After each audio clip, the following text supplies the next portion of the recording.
Hello friends, நம்ம இன்னைக்கு பார்க்க போறது 6th ஸ்டாண்டர்ட்ல டேர்ம் 1ல இருக்கிற தமிழ் எழுத்துக்களின் வகைத்தொகை என்ற லெசன்ல தான் கொஸ்டின் ஆன்சர் பார்க்க போறோம்.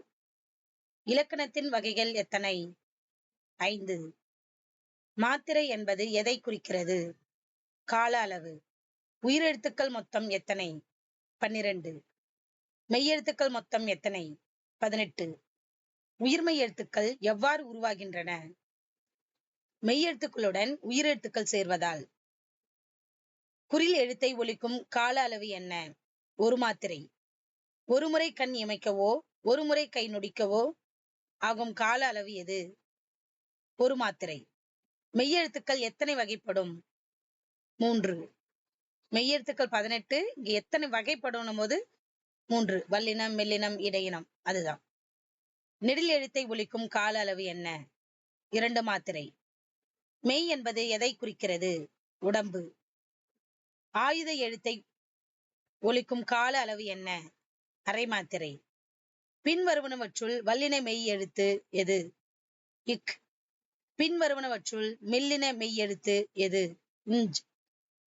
பின்வருவனவற்றுள் இடையின மெய் எழுத்து எது? இல். தமிழ் மொழியில் உள்ள தனி எழுத்து எது? அக். உயிரெழுத்துக்கள் எவ்வாறு பிறக்கின்றன? இயல்பாக காற்று வெளிப்படும் போது. நெடில் எழுத்துக்கள் மொத்தம் எத்தனை?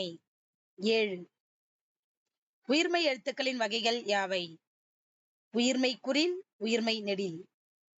எழுத்து என்பது எதை குறிக்கிறது? ஒலி வடிவமாக எழுதப்படுவதும் வரி வடிவமாக எழுதப்படுவதும். பின்வருவனவற்றில் குறில் எழுத்து எது? இ. தமிழ் மொழியின் இலக்கண வகைகள் மொத்தம் எத்தனை? 5. சிலது ஆல்ரெடி பண்ணதே வரும், பரவாயில்ல, ரீகால் பண்ணிக்கலாம். ஆ முதல் அவ் வரையிலான எழுத்துக்கள் எவ்வாறு அழைக்கப்படுகின்றன? உயிரெழுத்துக்கள். வாயை திறத்தல், உதடுகள் விரித்தல், உதடுகளை குவித்தல் போன்ற எளிய செயல்பாடுகளால் பிறக்கும் எழுத்துக்கள் யாவை? உயிரெழுத்துக்கள். குறுகி ஒலிக்கும் உயிரெழுத்துக்கள் எவ்வாறு அழைக்கப்படுகின்றன? குறில். ஆ, இ, உ, ஏ, ஐ, ஓ, ஔ ஆகிய எழுத்துக்கள் எவ்வாறு அழைக்கப்படுகின்றன? நெடில். நீண்டு ஒலிக்கும் உயிரெழுத்துக்கள் மொத்தம் எத்தனை? 7. அதுதான் மேல பார்த்தோம் இல்லையா? ஆ, இ, அதுதான் நெடில் எழுத்துக்கள். மெய்யெழுத்துக்களை ஒலிக்கும் கால அளவு என்ன? அரை மாத்திரை. உடம்பு என பொருள்படும் எழுத்து வகை எது? மெய்யெழுத்து. இக் என்னும் எழுத்தை ஒலிக்கும் கால அளவு என்ன? அரை மாத்திரை. மெய்யெழுத்துக்களின் 3 வகைகளில் பொருந்தாதது எது? குறிலினம்.